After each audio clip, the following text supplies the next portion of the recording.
the Underpowered Hour. The weather outside is frightful, but the Smith's heater is delightful. That means it's time for the Winter Breakdown. So without further delay, here's the show.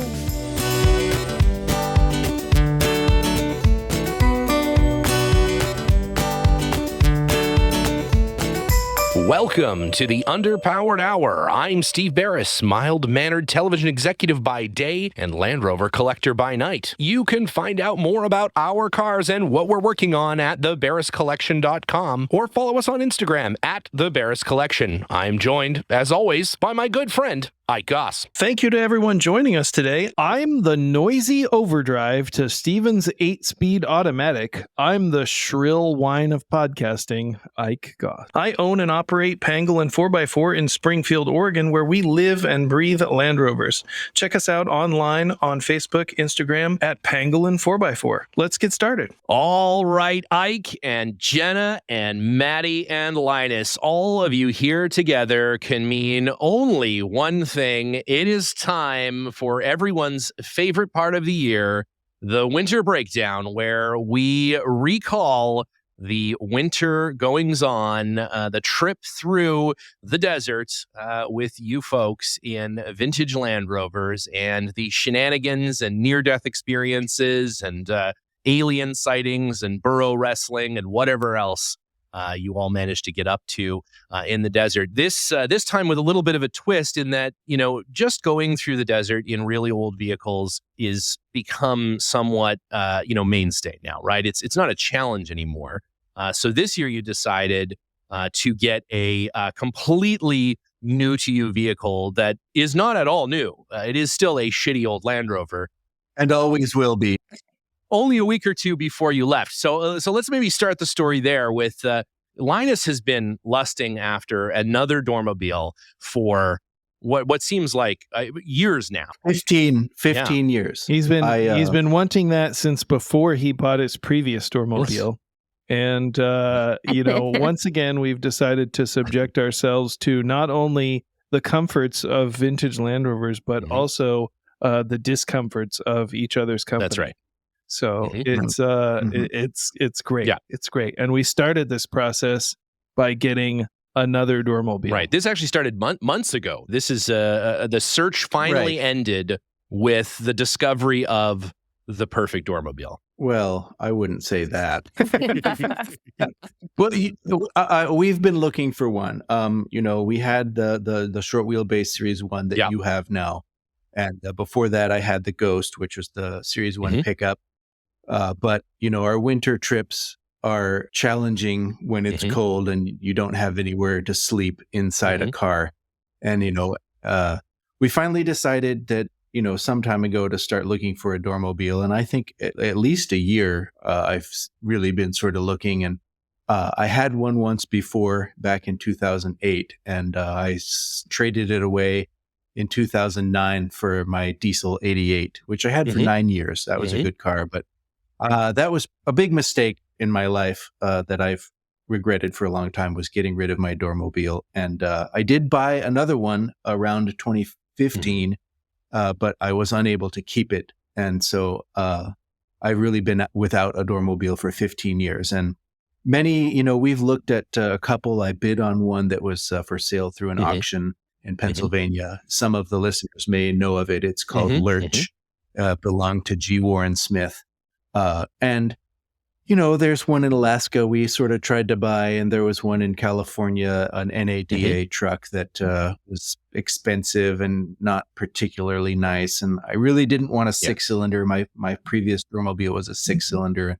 Finally, one came up, and it was down in Sunnyvale, and we decided to go look at. Actually, we sent our friend Keith to check it out first, and he said, it's not a bad car. It needs a lot of work, but it's not a bad car. So we decided to go down and look at it, and he was wrong. He was wrong. We decided to bring a compression gauge with us, and once we got there, it was my intention, if I bought it, to drive it home. Because it was supposedly a good running car. It had negative compression, though. It was actually it was just sucking real bad. The compression was low. It's a 7-to-1 Yeah. engine, but it had 100 pounds on cylinder 1 and 110 on 2, and It was like I a don't remember 1 the to 7 compression ratio. it was not a very That's good. interesting. Yeah. So, but we decided to buy it. It wasn't Right. rusty. It had a lot of garbage bolted to it and things that I really know that. Yeah, we there didn't was like. it was interesting. but they Yeah, were- it looked like one of those decorated trucks you see in India with sort of all the accoutrements all over. Yeah, it was Mirror, great. Yeah, light. exactly. Yeah. You know, there's this sort of aesthetic that people like, certain people like on certain cars, which is lots of things. Yes. And Land Rovers aren't known for their lighting, I guess. Yes. So a lot of times people add more lights to them, Right, and yes. sometimes people add more lights to even those. And this car, it was a good basis. It had Right. some things about it that we didn't like, and the owner of it was frustrated because it wasn't running very good, and he was taking it to a shop that was expensive, and they're not that familiar with series cars, and they just couldn't really make it go properly. So we decided to buy it because having shown him that the engine was kind of tired and almost walking away from it, we were able. We to were come to an walking away agreement. from it. We were literally We were walking away. Yeah, we were leaving. We were leaving. And he came And up just and he's then like, the parking brake gave way and it rolled towards you. Yeah. rolled into our heart. It was a difficult choice because it was a gamble to buy the car. Not knowing what the engine was really going to be like, and I think he probably could have got more money for it if he had written a nice description and cleaned it up. But I think it would have been an unfair price for the other buyer if he had gotten more for it. I don't think it would have been fair for that buyer because it really does need a lot. But it turns out that the distributor was loose and the timing was off. The vacuum advance was bad. The valves The were little maladjusted. contact was missing out of the distributor cap, and the valves were all so tight that it was losing compression past the valve seals. I see. And so once I fixed all that stuff, it actually runs really good. But it is worn out. It's still, I can't even keep up with Ike's 80-inch. The motor is very tired. And we took off a lot of the things that had been added to it that we didn't like. We added a different bumper. We put in a second fuel tank. And we started really bringing it towards the direction of Land Rover that we like, putting back some of the things that were missing, replacing pieces that had been aftermarket with pieces that are genuine. Right. And it's well on its way. We did some rubber seals here and there. Added a dozen or so Camel Trophy stickers. Yeah. And, we did this in like 3 days because it showed up on a Wednesday and we left on a Saturday. Is that how it went? And so we just worked our butts off, and, it was not running very good when we left. It really wasn't, and it was still struggling. One of the problems that it had was that it was missing 2 studs out of the intake manifold. Oh yeah, and so it had a vacuum leak the entire trip, right? And that was one of the first things I fixed when we got back, and it's better. But unfortunately, it just ran like garbage a lot of the trip, and I was trying to go down the highway, and it was going about 42. As as I could go. And, getting into the trip, I'm kind of premature here, but we picked up a quarter cord of firewood and put it in the 80-inch. And we were going up a hill, and Ike's got a 2-liter in that thing, and he just went flying by me. So the motor is tired, and like I was saying, I think that, if he had gotten the car running better, he probably could have sold it for more money, but it wouldn't have been fair to the next guy, because it really needs a lot. But we made a lot of progress and have made more since we've gotten back. So when we left for the trip, we did have a reliable, for the most part, Doormobile for the first time in a long time. It was a stretch to get it there, though. Yeah, this was a trip that we undertook, like many trips, without a lot of advanced preparation. And my Doormobile had been mostly sitting for the last year, and it was also in need of some preparation, some work, because it had mostly sat since our last desert trip, and it needed a good cleaning and also a tune-up and an oil change, and the normal things that your occasional driver needs. But it was mostly in pretty good shape, and we got it tied. We got our loose ends tied together. So we decided that this year we would do things a little differently. Normally, we kind of have a nomadic sort of approach where we go from place to place and pack up each day and then keep traveling. Yeah, you might say that. This year we decided that since Linus's Doormobile was relatively unproven and my Doormobile had been sitting for some time, that we would, make a good effort to get them into shape, but that we would spend more time in Saline Valley this year than we had in previous years and explore a lot of the canyons. Some of which we had seen in previous years, and then others that were new to us. So we kind of decided to bring an extra Land Rover that we wouldn't have normally brought. So we brought the 2 Doormobiles and an 80-inch to do these explorations, these day trips with.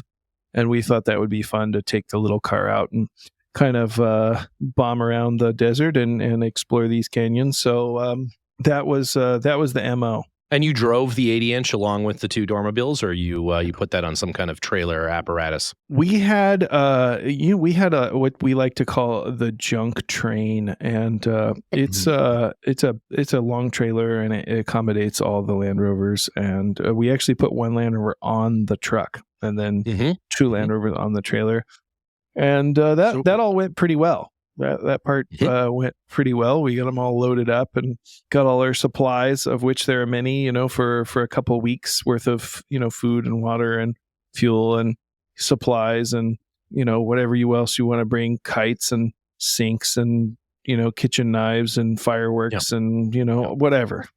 Yeah. Tubas and paddle boards and bicycles and lawn darts. Like to play a lot of lawn darts out in the desert, Maddie had an unfortunate lawn dart incident as a child, and we like to recreate that every year. Wow, I don't even remember that. Yeah, of course not. It destroyed that part of your brain. I always just thought that was an interesting choice in piercing, but it explains a lot now, actually. Yeah. Well, that's great. So you end up there. You've unloaded the junk train, and you're heading out into the desert. So the idea this time was to sort of establish a sort of a bulkhead, a camp, if you will, a beachhead.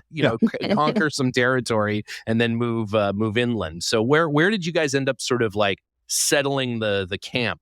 So there is a warm spring, a legendary warm spring there in Saline Valley, and it is there's actually a series of 3 different ones. There's an upper spring, a lower spring, and a primitive spring. Some people name them different things, but that's kind of what we call them. And they were kind of it's kind of developed by hippies, from the 50s up through maybe the 80s.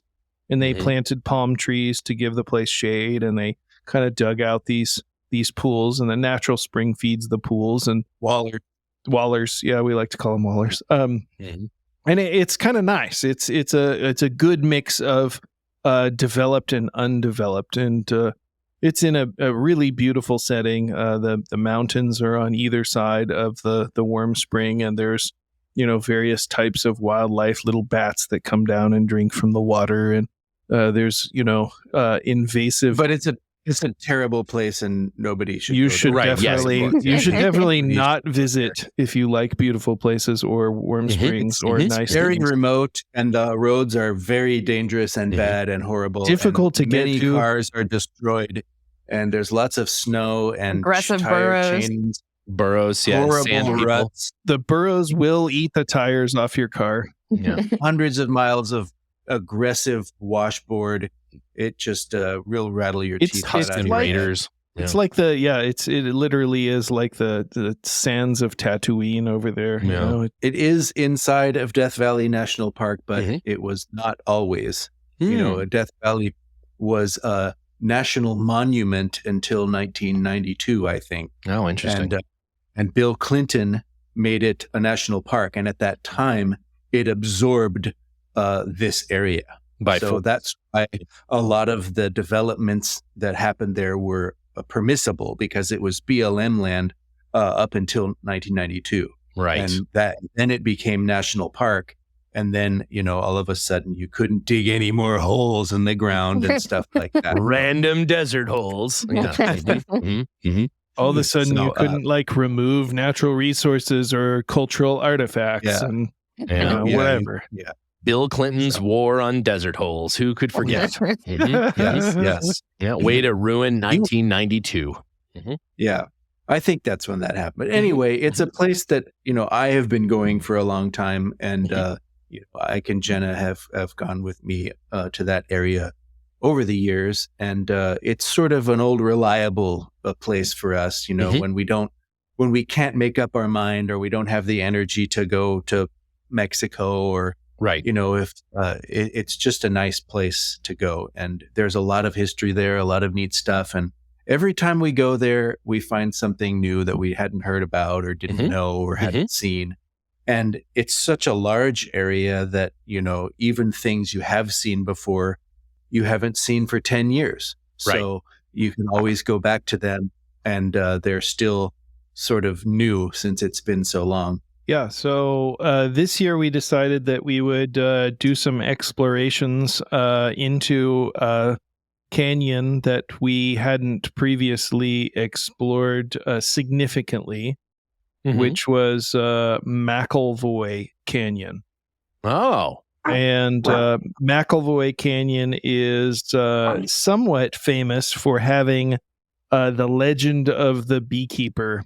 And the Beekeeper was a gentleman. That the guy that played Professor X in like the prequel ones? No, he's actually featured in an upcoming Jason Statham movie. He's like a undercover special agent guy. At any rate, back in the 70s and 80s, he made honey there in McElvoy Canyon, and he had a cabin there, and he would actually climb over the mountains, which is a very significant hike and climb, on homemade ladders that he had built from sticks and baling wire.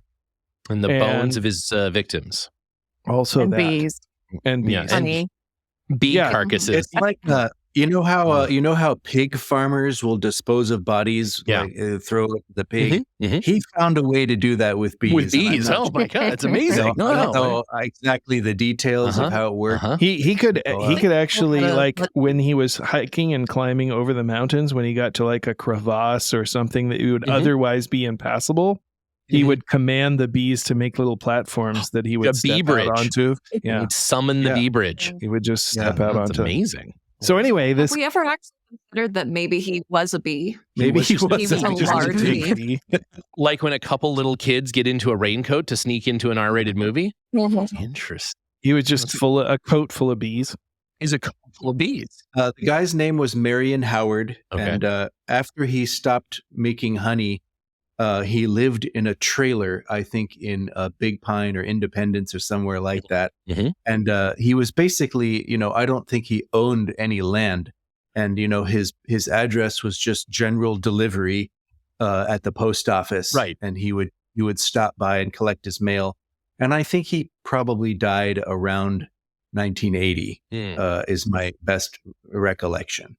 Bill Clinton killed him in 1992. Yeah, that was part of the signing of that document, was that he had to die. Yeah. So the bees just carried him off. It was amazing. You know? Yeah, just off into the sunset, and that was the last anybody ever saw of him. He has a cabin there that is the base of the canyon out in the wash, and it's built of rock. And then he used the stumps of ancient trees that washed down to construct, it's basically, say, about waist height stone. And then he used these pieces of wood that he dug up out of the wash to construct around the sort of windows and then the roof. And it's pretty dilapidated now. There's a little bit of roof left to it, and a few artifacts inside. And he also had partway up the canyon a sort of overnighting place. But that place is very remote and would require difficult rock climbing technique to get to. So I've never seen it, and few people have. But there are pictures of it, and inside of it, I think, is a beekeeper's hat and, maybe a pair of shoes. And it's very small. But anyway, we were there. And that's when our first debacle occurred at that canyon. It's about that time for a debacle to enter the picture. You can't have a winter breakdown without something falling. That's right. This was an emotional and spiritual breakdown. This was a journey that we all went through. This was the fire that we all had to pass through to enjoy the rest of the trip. So, So Maddie's dog, who is normally a very pleasant dog to be around. Yeah, lovely dog. Yep. Decided to give us all. We should, that would have been preferable to what actually happened. So we saw some sheep, some mountain sheep or mountain goats, or I'm not an expert, sheep. Not an expert on these things, but an ungulate expert. No. In the pictures I have of them, they actually have small horns, so I'm going to call them little horn sheep. Little horn sheep. Yeah. But they were scurrying about a half a mile from where we were. You could kind of see them off in the distance on a ridgeline, and they were just, prancing about, very happy. And this is fairly mountainous, rocky sort of terrain. Yeah. So the slopes are about, 45-degree angle, and the terrain is a mix between like probably basketball-sized rocks and just loose scree. So it's kind of a deadly 1,000-foot drops and big, they're big giant cliffs. So right. It is pretty rugged terrain to be traipsing about on, but if you're a little horn sheep, then it's no big deal. And or a little brained dog. So Maddie's dog takes off after the sheep, and the sheep, like being sheep, they run away from this dog, and the dog follows, and that's it. We call and we hike and we look, and we at a certain point we split up. One team went above on the ridge line, and the other team went down below into the canyon. And so we're looking for this dog. About 2 hours doing this. Hours. We're looking for this dog, and we can't find a trace of her. We're calling. We're getting our other dog to bark in hopes that she'll respond. We're just doing anything we really can to see if we can find her. We kind of looking in the last place we saw her, and we're not having a lot of luck. I mean, we're having no luck. Yeah. None. No. And it's getting dark. It's getting dark, and we don't have a plan, and we don't have communication with each other. And Maddie and Linus hiked down in the canyon, and so they're soaked. They're covered in mud. They're covered in water. Somehow they're covered in each other's feces. I'm not really sure how that happened, but a little bit of honey there as well. A little bit of honey. Yeah. It's the mood is pretty grim, because we can't find the dog. It's getting dark, and we don't know what we're gonna do because the dog is just totally missing and is not coming back. God. We decide as it's getting dark that we're gonna set up camp in McElvoy Canyon, which is about an hour's drive from where we are camped at this hot springs. Okay. And so we take the 80-inch to go get our camping gear. You and Linus take the 80-inch. Yeah. Correct. And then Maddie and Jenna go back to looking in the dark with lights and calling and so forth. And a very loud emergency whistle. Yeah. And we take off in the 80-inch in the dark along the valley floor, and we're driving over these bumpy roads, and we're kind of hauling ass a little bit in this old car, and it starts acting up. The 80-inch starts acting up. We are not sure what it's doing. It's kind of losing power, but it doesn't totally die. It keeps idling. And so we're trying to hurry to get our stuff and get back, but also the 80-inch is not cooperating at all. Run. It's not you running. get about and it is blah, blah, blah, blah, blah, blah. And you guys brought we were parts, I assume, for the 80-inch, right? So you're able to fix the general 80-inch. sort of repair stuff that you might take on any trip. But in this particular but case, it's like dark and most of that stuff is back at camp. Right. And, we're in a hurry and it's just terrible. It takes like an extra hour to get back and it's just putting and sputtering and it'll cut out. Yeah. And you'll roll to a stop, but then it'll sort of go and it'll keep idling. It'll just sit there and idle. And then you go to drive and you're like, oh, it's fixed. And it's like zoom. And then oh my gosh. We tried all this stuff. We mucked with everything. Jenna and I were watching And listening. You can hear it. It's so It's so quiet there. You can hear for we miles. had very little confidence and they that we would hear ever it see. popping and sputtering, and they hear the little bell ringing that's up in the We back. can hear the door shut. all the door way across the valley. Oh no! Just sputtering. So incredibly anyway, frustrating. Finally, Yeah. So at this point, so you had funny. lost a dog and essentially Ike and Linus. Yeah. We weren't as worried about that. And then we all died. Fine, yeah. And then we all died. That was the trip. And that was it. Yeah.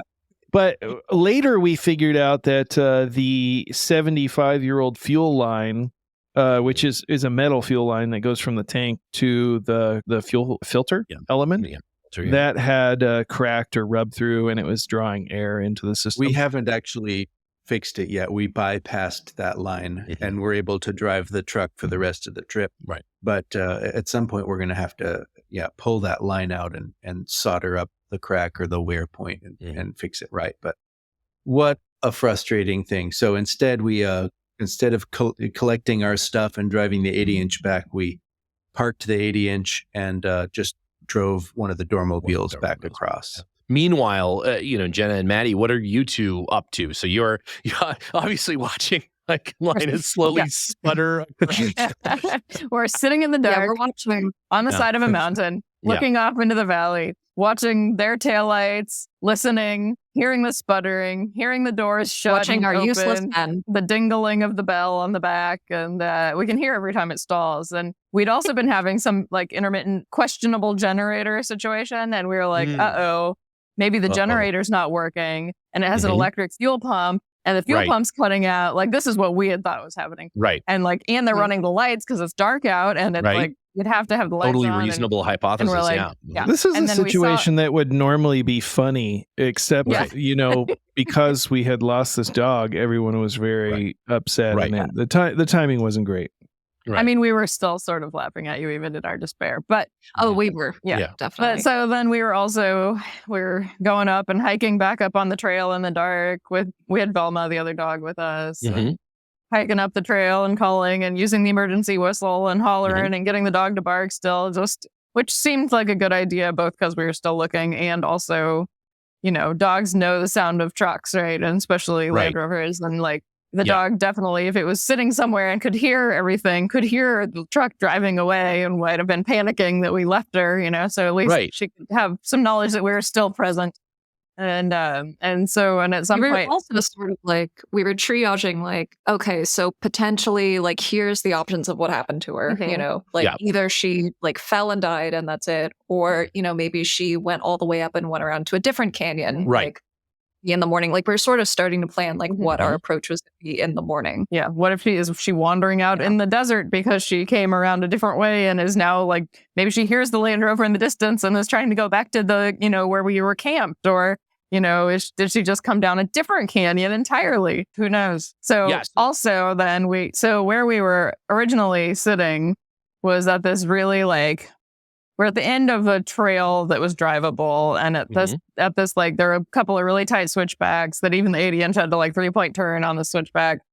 And we were sitting there waiting and thinking, well, realistically, maybe we should hike down the hill a little bit to a better spot where we could actually camp anyways when they bring the truck back. So we hiked down the hill a little bit and we were waiting, occasionally calling. But then at some point, just the quiet was like deafening. So we sat there and listened to the first part of The Hobbit on audiobook, which Maddie had on the phone, which is very calming, Yeah.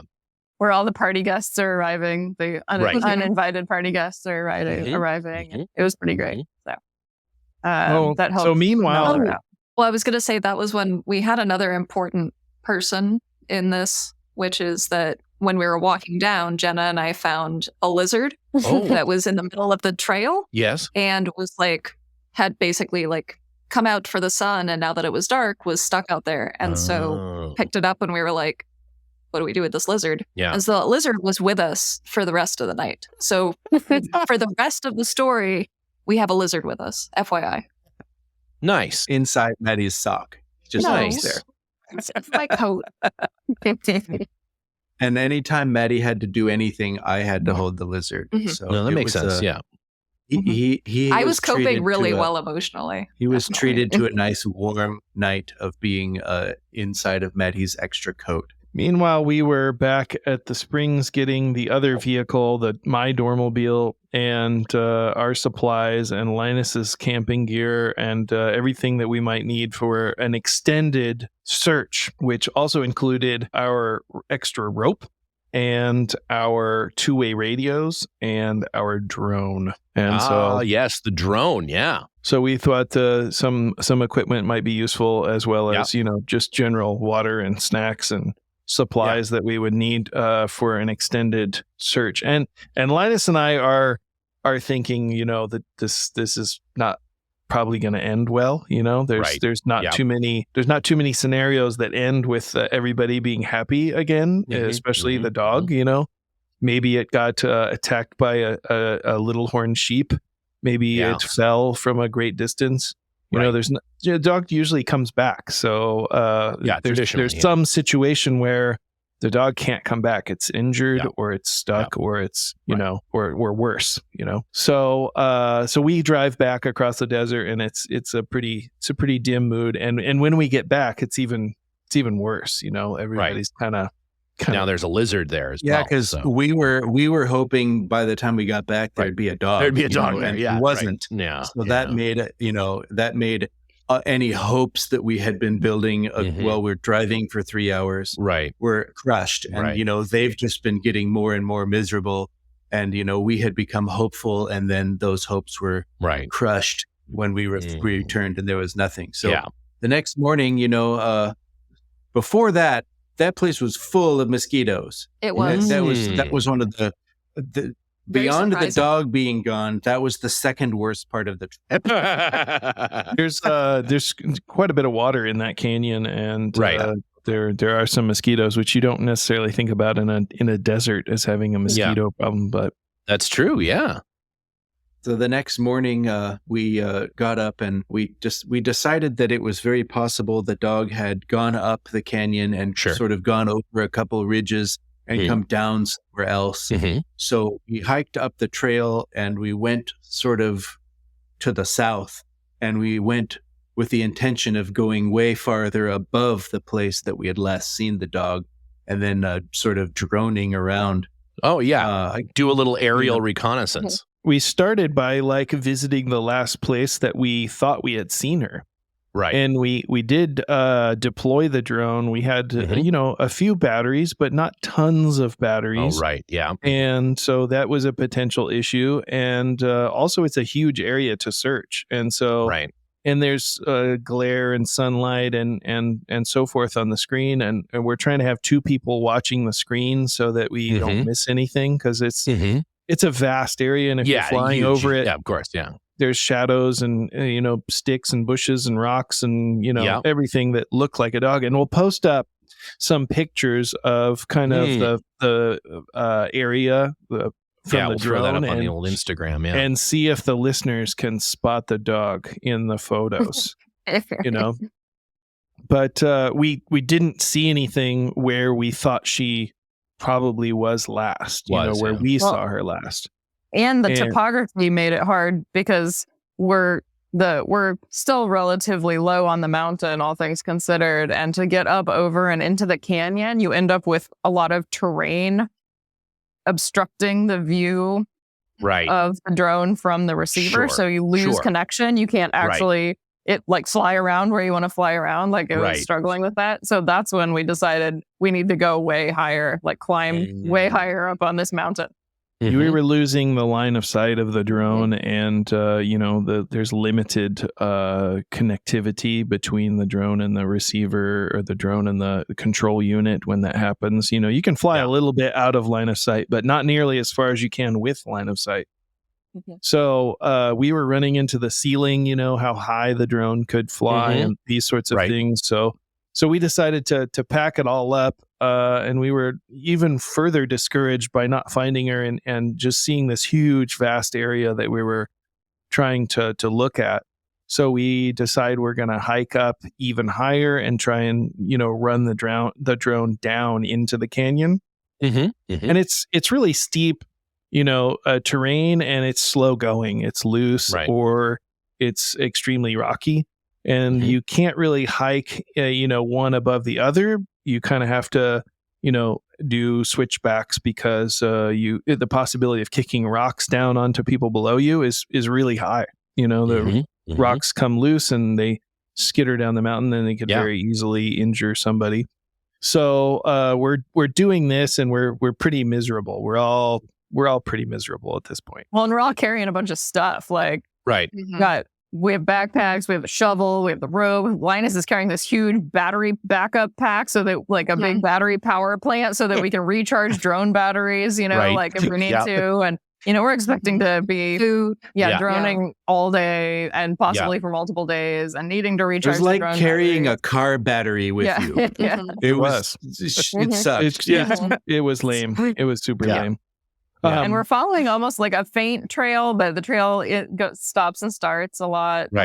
Some very old, probably just a goat trail. Maybe it was a part of the Beekeeper's trail at some point, but it's an old, faded trail. So we get up pretty high, and it's taken us several hours to get up pretty high, and we're a little discouraged, I would say. And Linus decides to go on a little bit further ahead, and we take a break, and we have a drink and a snack, and Linus has kind of continued out of sight, actually. But fortunately, he has his two-way radio, and we have radios, and so we're kind of deciding what we're going to do.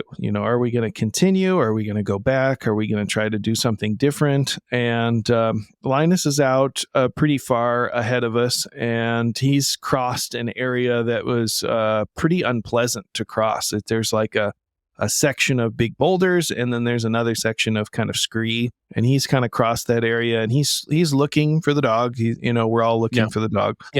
And I decide that I'm going to go over another ridge and then deploy the drone again. And then at this point, we'll be able to kind of get a line of sight and then fly the drone down into the valley. And we do that. And after about 5, 7, 8 minutes of droning around, actually it had to be longer than that, because the battery life is about 35 minutes. And I must have been doing it for about 20 minutes. I was searching with the drone, and I spotted her.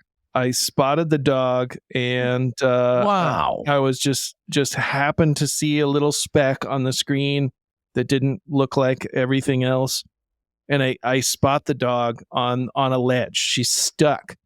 And I lower down so I can get a good look at her, and she looks to be fine. She doesn't look to be injured. Wow. So we have a whole new problem. We're pretty elated, or at least I'm pretty elated to have found the dog. I think Jenna and Maddie were pretty excited. Linus was probably a little disappointed. He's not really a dog person. Yeah, he is not really a dog person. That's true. Yeah. So we've got the two-way radios, and I've got the drone hovering above the dog, and so we're trying to get in a situation where Linus can see the drone and see where the dog is. So we're kind of trying to do the logistics over the radio, and it's about, 1,000 feet down from where we had hiked. Oh, and, boy. It was 300 meters or something like that from where we had hiked up. And then maybe I was already a long way down by that point. Though I was already, and it was probably I had crossed on down. Maybe 900, 800 or 900 meters from where I had set up camp, or started to deploy the drone again. So we found her, and then we got Linus to kind of find the drone and find the dog, and basically what had happened is the dog had fallen off a cliff and landed on a small ledge. Right. And the ledge was only big enough for the dog. The dog couldn't lay down. It could only sit on this little ledge. And so we couldn't see it from below because there was a ledge in the way, and we couldn't see it from above. But we had kind of hiked around that whole area and never seen her. And also, and she doesn't bark. Yeah, and she doesn't bark. So silent. She just sat there and listened to us and was like, "They'll find us. I hope I'm you just find real me." quiet. They'll find us." Right. Yeah. Wow. I'm convinced the dog was trying to escape and was hiding. Right. From Maddie. Yeah. It's like, probably. oh shit, I think they're there. Don't move. Don't find me. Yeah. She wanted to live with those little horned sheep for the rest of her life. Yeah. So Linus is on the radio, and I'm like, okay, what do you see? And he's like, oh, she's on this ledge, and it's super sketchy, and it's really loose, and it would be a really dumb thing for me to try and get the dog. And I'm like, so okay, let's go home. I'm like, okay, Yeah. do we need a rope? And he says, yes, we should get a rope. And I said, okay. It's going to probably take me 20 minutes to hike back and get the rope, and then another 25 minutes to hike to you with the rope. So, 30, 40 minutes, maybe 45 minutes to get to you with the rope. And he says, okay, hang on, just give me 5 minutes. I don't even think it was that. It was just like, it was silence for a minute. We're all like, okay, we're packing up and we're mobilizing to like go do this expedition with the rope. And Linus pops back on the radio after a couple minutes. Is like, I got her. And we're just like, what the hell? But awesome. Yeah. So Linus almost died. Yeah. He is like a human mountain goat when he is climbing around on those rocks. Mostly from an odor perspective, but also. Yeah. I mean, I was going to say, watching him climb and, scatter around, like, especially on those rocks, it's very graceful. Yeah. Watching Ike go the same route, if you could visually see a smell, like a stink, that's kind of what it's like. I just wafted over the whole area. Yeah, it's amazing. Yeah, it's don't really, even touch the ground. Wow. It's like tragic and horrifying. My favorite all part. At the same time. My favorite part of climbing across a mountain like a bighorn sheep is the freedom to just poop whenever you want. Yeah. That's a secret to the climbing. That's how it worked. Yeah. So the dog was on an area of rock that I would say was maybe 20 feet from an area that was walkable above and an area that was walkable. I'm saying walkable more like for a human being to be able to exist, not necessarily walk like comfortably. But so there's a section of rock that's 20 or 30 feet long. Yeah. And the sheep had run across. It's kind of the inner part of the beginnings of a wash. And so the sheeps had run across the top of that angle, and the dog had slipped down this face of rock. Right. And there was like a big hump on either side of it. And I couldn't go down. You know how if you've ever climbed on rock, it's sort of a lot harder to go down rock than it is up it. Yeah. So I walked about 30 feet to the east, and I went down an area that wasn't as steep onto the sort of scree that was below the rock that she was on. And I went below the hump, and I could look up at the dog, and I just scrambled up basically to where the dog was and pushed her up to the next point where she could be, and then climbed up myself and then pushed her. And I was able to get her back up to where we could walk down doing that. And it was not probably the smartest thing to do, but also, I mean, if you're a rock climber and you came to that place, you would be like, oh, this isn't dangerous at all. Right. If you have strong hands and the right kind of shoes, and you're not wearing, overalls and flip flops or some, like I tend to be wearing, then it was not that bad. And if I had fallen off, I would have, tumbled down, 50 feet into a bunch of scree and boulders and probably been fine, or maybe been dead. I don't. It's right.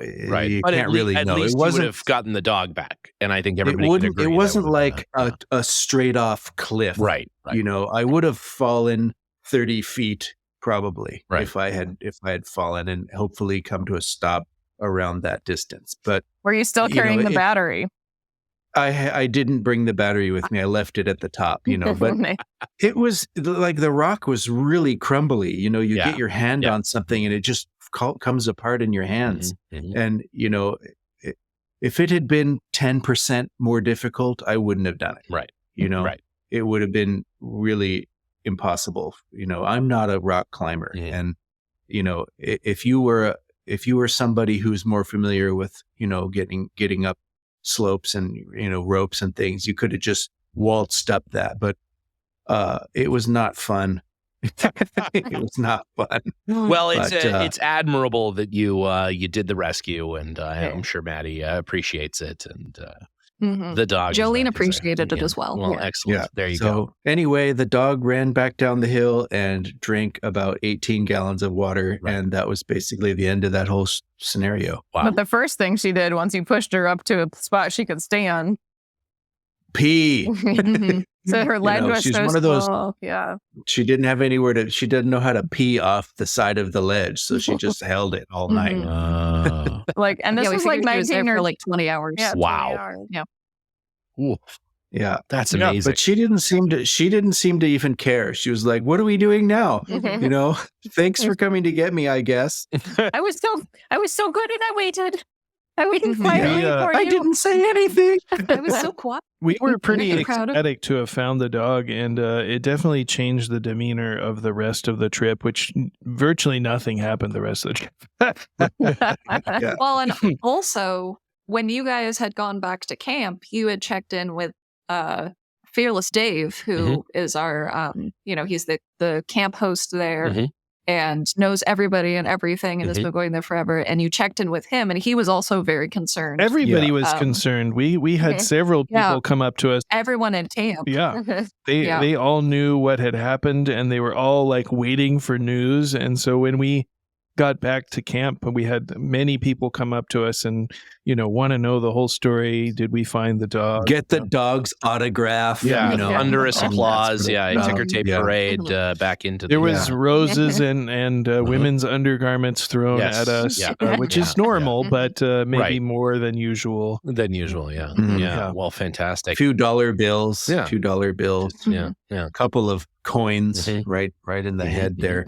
But basically after that we were very happy to do almost nothing for a long time. So we did more motoring about. We actually were fortunate to get to ride with the camp host to some there's some private land in that area that I've been going to Saline Valley since 2005, and I've never gone onto those private lands.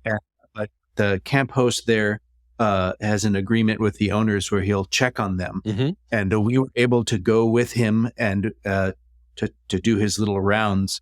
And we were able to have access to those properties for the first time and see, some of the areas that we've never seen before. And, there's nothing particularly special there. Some trailers glued together, and some old junk. But it's really nice to be able to finally see what's under that big tree that you've wondered for so many years what's there. And it's just somebody's personal private space, and they have a couple of trailers and they have a little porch built, and they come there from time to time. But it's hard to drive by after so many years having never gone there and not wonder. So we were very fortunate, and we got to see some new things that we've never seen before. We also tried to go to a geological feature that we've wanted to see for a long time that is unfortunately quite a long drive from the place. And we drove all the way up there, and it was so late in the day that we gave up.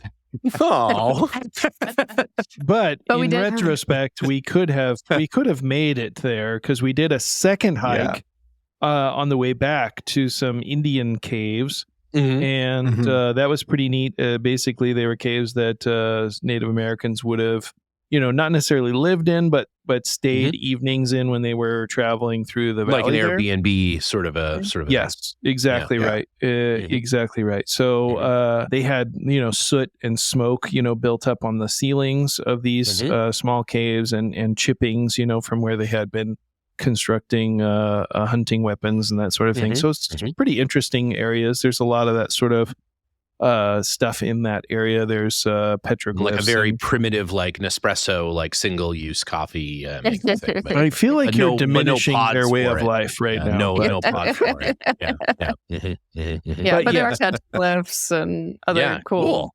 That's awesome. There's a Hogan. Yeah. But we also, our friend Rebecca joined us partway through at the stream. Oh, yeah, that's right. Becca came up with you guys. That's awesome.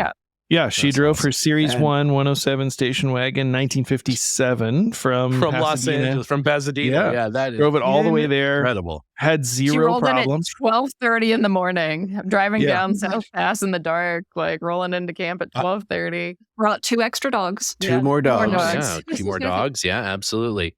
I still can't believe that car runs. I mean, I don't know if you've ever gone to a wrecking yard or found a car out in the forest, and you open the hood and there's a wood rat nest in there all around the engine, and you can't see the engine at all. That's right. That's kind of like what Rebecca's car looks like, except it's not sticks, it's grease. No, I'm convinced if any part ever was to be replaced, the entire system would fail. I think it is reached homeostasis, and it's just going to work forever. I think that's how it runs. I hope so. It runs perfectly. It's in perfect balance, and she clearly drives it thousands of miles and all the time. Camps in it, and I'll does see her all this tomorrow, and she's going to drive from Pasadena all the way to basically Anaheim tomorrow, and you're going to see her tomorrow. Yeah. I will see her tomorrow. I'll see her tomorrow morning. It's I guess that's kind of nice to know, because we never found out if she made it. I'll let you know if I don't see her tomorrow. If I don't see her tomorrow, I'll let you know. No, she made it fine. She messaged me, and she needed a couple little things that we sent her. So she's doing great, and we were happy to see her. She did all the trails and all the driving with great aplomb, and I'm always very impressed by her largely unrestored Land Rover that she's had since 1986, I think. Yeah, she brought with her some generator pieces. Yes, and we had the generator in the 80-inch had stopped working, and we took it out, and we were not able to get the long bolts that hold the front and back together out. And if we had broken one, we would have nothing at all. Couldn't have put it back together, and the belt wouldn't have fit anymore. So we were afraid to try too hard to take them apart. So she brought another generator, and we had brushes, and we had a whole new back generator cover. And we took her generator and disassembled it and rebuilt it essentially with the pieces that we had, and were able to get the 80-inch charging again, sort of.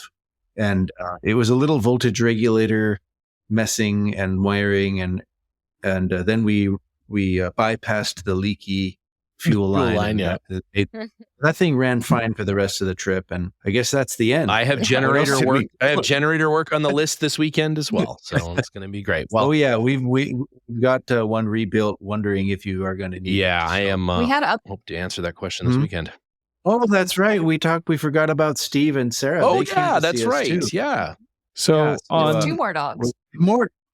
The last, basically New Year's Eve, our friend Steve had been intending to come for several days, but there's not very many places in the valley there that you have cellular telephone, service. But every once in a while, you kind of get a text message that kind of sneaks in. And so we had kind of sent him a few text messages like, "Hey, let us know when you're going to be coming in, so we know when to expect you, and we can kind of be waiting for you or whatever." So that we're not, out in the valley, several hours drive at a distance. And so I would get a text message every once in a while, I've got a toothache. And I was like, okay, whatever. And then he's like, actually, it's an infection. Actually, it's a huge abscess, and I'm having emergency dental surgery And I'm like, okay, well, he's not coming. And, then I get a text message that's like, surgery went terribly, tooth broke, had to have a dental bone graft with cadaver bones or something. And I'm thinking there's no way he's coming. And then he was ugly before, but you should see him now. He may be dead. We don't even know. Yeah. So the last no way message, he's in the desert. Yeah. The last message was feeling much better. I'm on my way. Yeah. So he basically showed up about he had 9 or 9:30 at night. He had Mercedes surgery bus. like basically one day, and then the next day he left first thing in the morning. And we had decided newly bone grafted, newly cadavered. Yeah. We had decided to leave Saline Valley and go up to North Pass, where there are some cabins in an area, and stay there for New Year's Eve. And we had given Steve coordinates to those cabins so he could meet us. But we don't have like regular communication. Like this is just sort of, every once in a while text, no response sort of situation. So we weren't sure whether he was going to be able to find us, because the roads are steep and narrow and windy and a little confused, and it's dark. And even if you have coordinates, how to get to those coordinates is not always obvious in places. So he drives such a fancy, luxurious, heated vehicle that we weren't sure he'd be willing to even try to get to us on those roads. He's kind of chickened out, and he's driving this wonderfully built home. He was, to be fair, he was planning to drive his Series 1 pickup. But given the time constraints from his dental cadaver surgery, bone grafting, the cadaver bone graft put a damper on his time adventurous spirit. That's too bad. Yeah. So he bought this luxurious machine is still like an older Mercedes van. It's like an old fire truck. Right. It's pretty cool. It's like an older 4-wheel drive Mercedes fire truck that he's converted to a turbo diesel. So he met us up there. We had a great New Year's Eve. We made some food and rang in the new year, and then we all came back to Oregon. Awesome. How long did it take to get everybody back home? 400 years. It was a long drive, and it's a long drive. It was a long drive. We have been staying at the same hotel in Susanville on the way down and the way back for I think only 2 years now, right? Or maybe twice over the course of 3 years. But the same waitress has been there every time, and she has grown to pretend to enjoy our stories when we're there, and as we all have. It's been fun to see her, and they have a large cake on the display there. We've been eyeing this cake for 3 years. Yeah. So this time, finally, Ike ordered a very large slice of cake for breakfast with ice cream. Nice. With the breakfast. With and a breakfast on top of that. Excellent. So we all had New Year's cake. Seemed like the thing to do on New Year's Day. I think so. I think you did the right thing. And the only remaining issue that we had was the wheel bearing on the tow vehicle on the way back. Oh no! That started making. It was kind of funny. We were coming down a pass, and I said the brakes feel funny. Pedal had gone down a little further than it had been. Yeah. And then there was a noise maybe. We thought, what was that? What was that noise? And I was driving along, and I went around a turn, and there was another noise, and I was like, "Boy, that's a strange sound. What is that?" And we pulled over, and we kicked the tires, and we looked at everything, and nothing seemed off. So we kept going, and I said, "Something is wrong. Something is wrong with this car." So we pulled over again, and that's a pretty big truck. So I sort of put my shoulder against the fender and really kind of started rocking the truck. Yeah. And at that point, if you had your hands on the wheel, you could feel that the wheel was just clonking around really heavy. And so we were fortunately very, very close to home by that point. And we drove about 20 miles an hour for the remaining 40 miles. So that was after. That was after we dropped. swapped. Yeah, after we swapped, and we pulled the front wheel off the truck just this past week, and the front inner wheel bearing was missing about half the rollers, and the other ones were there, sideways. and it was, they're all crunched up, and nice. the seal come off and just blown off into the wind somewhere, and that wheel was very close to coming off the car. Oh, good. Well, I'm glad you guys made it before it fell off and you died. At least it's light. It's lightweight. It does have 297,000 miles on it, and it did last that whole time. Unfortunately, it did have to be replaced, and we decided to do both sides, despite the fact that they were $450 per side. Yeah. Well, there you go. Now it's ready to haul another, 6 Land Rovers down from Canada or whatever. Yeah. It is a heavy setup to tow. It's a lot of weight, and we drive carefully and slowly with that thing for sure. Yeah. But all right. Good car. Well, yet again, not to disappoint, another fantastic winter breakdown.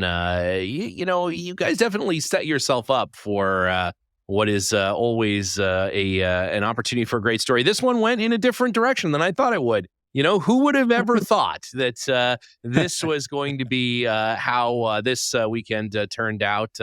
It looked like you were sowing the seeds of a slightly different adventure, but we're all glad to hear that Jolene is safely back home, and that Linus didn't fall down a cliff, and everybody is. Are you as happy about that part, though? Less. That's why I left it second on the list for sure, I think, in everybody's books. Yeah. But, that's... And so we do have you can see clearly from across the valley at the spring the exact place where we lost the dog. And so we have named it, Lost Dog Ridge, or Dumb Dog Canyon, Idiot Dog Butte, Dumb Dog Canyon. But, it is a prominent ridge, and the terrain, the rocks on it are a little different. So it sort of stands out. And every time you drive by, we're always going to point to Lost Dog Ridge from now on. Well, there you go. We will put some pictures from the trip up with the show, so look for that. Absolutely. And speaking of trips, if you head over to the old Underpowered Hour YouTube, you can check out Jenna and Ike and Liza and Abigail and I's trip to Destination Defender. Unfortunately, Linus and Maddie couldn't make it out to this one, but hopefully maybe you guys come to Overland Expo with us. It'd be super fun. We'll get some Doormobiles. We'll go out there. We'll hopefully not lose any dogs or children or people or Linus or anything. Maybe we will. Who knows? But that's up on the old YouTube now, as well as Ike and I's stellar performance at the Defender Trophy. Really a incredible showing there. Fourth place. A real listening experience. Incredible skill at work there. And so that's it for this year's Winter Breakdown. What a story. Fantastic to catch up with everybody. Glad you guys all made it back safe and sound. Nobody, no dogs died, and all the vehicles came back in mostly one piece. So pretty successful trip overall. Yes. Who is touch and go? Us, very successful. Touch and go. All right. Well, we will see you guys next week. All right. Bye. Bye.